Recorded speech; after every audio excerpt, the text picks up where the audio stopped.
This is the legend, my 2005 Gixxer 1000. I found this beast about 10 months ago, and finally it's here, in the garage. But here's the problem.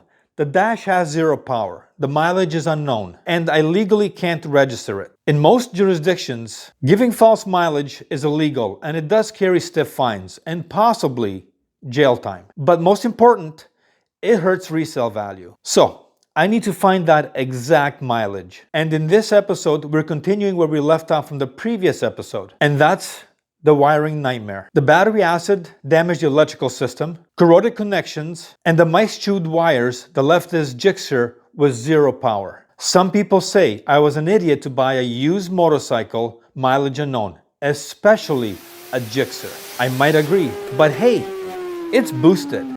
Last time I left off waiting for the pin extractor kit. And the good news is, it showed up a day earlier. And in typical fashion, because I'm cheap, I ordered the cheapest pin extractor kit Amazon had. I thought that maybe my current kit is missing that one magical tool. The right size to release the locking pins. Nope. Lesson learned. Probably not. What I should have done from the start is know what works. And that's these waterproof connectors. I used them plenty of times. They're reliable and they save me tons of headaches. So here we go, a DIY waterproof electrical connector I should have done from the beginning. First, let's cut off the old plug. Strip off the old heat shrink tubing. Install grommet seals. This will prevent water from coming in. Crimp on the female terminal and do the same for the next 2 wires. And repeat for the male terminal end. Push the pins into the plug. Now keep this in mind.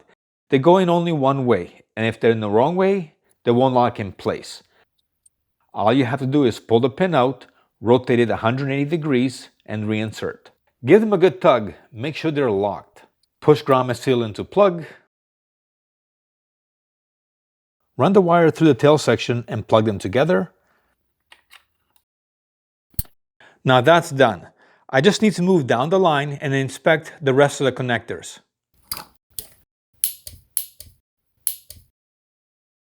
Most modern high-performance motorcycles have 8 fuel injectors. 1, 2, 3, 4, 5, 6, 7, 8. But not this one. This one has 12, 9, 10, 11, 12. And every single connection has to be checked. Here I'm closely inspecting the wires leading to the terminals for any stress fractures or signs of fatigue, as they often crack right at the bend. Checking that all the rubber seals in the plug are still intact and not pinched.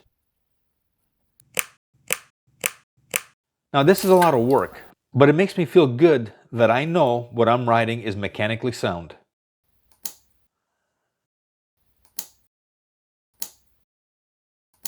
So far so good. But, and there's always a but, this is a bare horn wire. It's a short waiting to happen. For those unaware, the horn is specially designed to get someone's attention. This is an engine, and its main purpose is to propel the bike forward. And it's not a stand-in for a horn. However, many riders choose to rev their engines at other vehicles, mistakenly believing it effectively communicates a message. This misguided effort not only draws unwanted attention unless you're a drama queen, but it can also lead to premature motor damage. And then they post all over social media how BMW S1K engines blow up for no reason. Now, let's repair this horn wire. Nothing too difficult. Remove the old connectors, cut old zip tie, twist end, crimp new heat shrink connector, give it a tug, and repeat for the other wire. Apply heat, trim the shrunk end, plug in, done. Moving on. So I found a few pins that were kind of questionable, but nothing that's really concerning. The real issue is the external electric fuel pump. Its rubber terminal boots are completely dry rotted and cracked. They're toast. So these will have to be replaced. Now, I still need to test the fuel pump itself, but we'll save that for the next video. And need to put the crank breather back.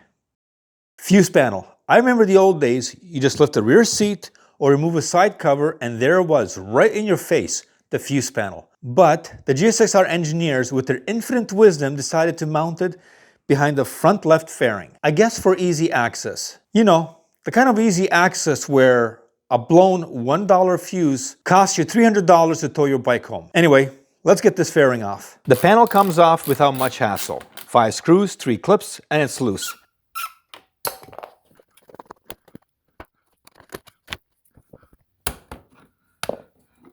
You also find two fairing tabs seated in rubber grommets. With manufacturers shaving weight everywhere, it doesn't take much to snap them. A quick shot of WD-40 helps them slide out cleanly and saves the plastic from stress. If you're doing a repair, whether it's free or you're charging a customer, and you break something, have some damn morals. Own it. Tell the customer what went wrong and work out a deal. Look at this broken fastener right here. I get it. 20-year-old plastic gets brittle. And when you're working on old machines, parts rust, clips snap, that's reality. But the moral obligation is communicate that damage. Don't leave the customer with broken parts and pretend nothing happened. Transparency is part of the job. Now here's the kicker. From my understanding, the last time this bike was worked on was when it was 2 or 3 years old. The plastics weren't brittle then. Components can break, sure. But this level of damage, that's pure neglect. It's unacceptable. And yes, this fairing does have scuff marks. But let's be real, I doubt this clip damage came from the scuff marks. I'm so disappointed with whoever touched this fairing last. The left fairing mounting tab is broken. Instead of fixing it, they just left it. Oh well. Moving on.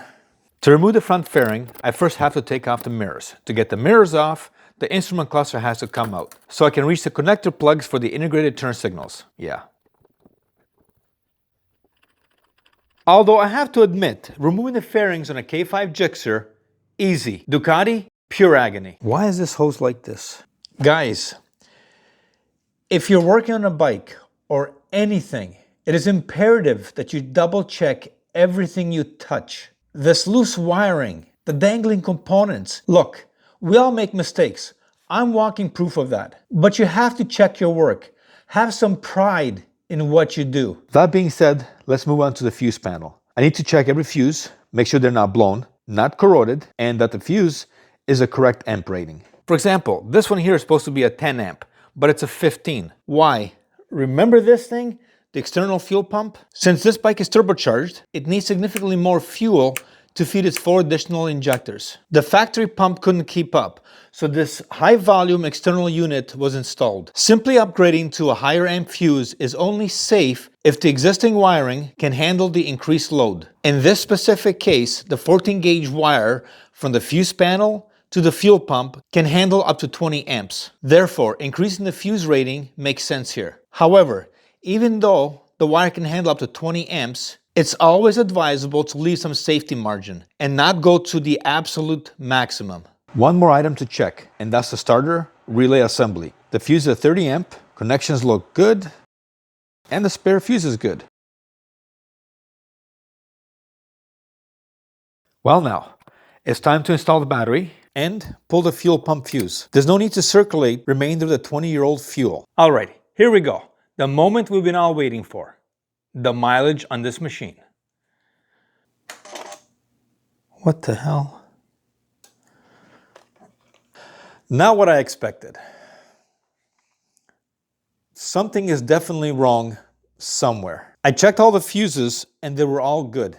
Therefore, is it possible that the fuel pump fuse also powers the dash? Since the fuel pump is disconnected, I guess install the fuse and try again? What I got to lose? Here we go. Got nothing. What did I miss? Kind of bummed out here, guys. What to do? Well, start from the basic. We'll check the fuse box and the fuses. And then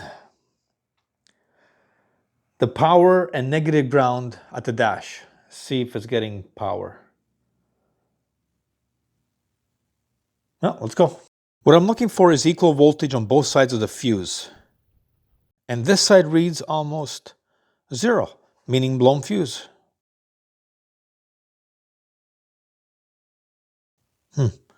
Going to swap it with the spare fuse. It looks good.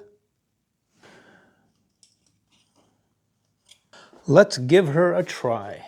Shoot, gotta turn the camera on. Video, record. All right, here we go.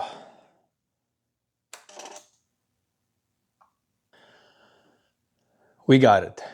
Oh, 9,908 kilometers.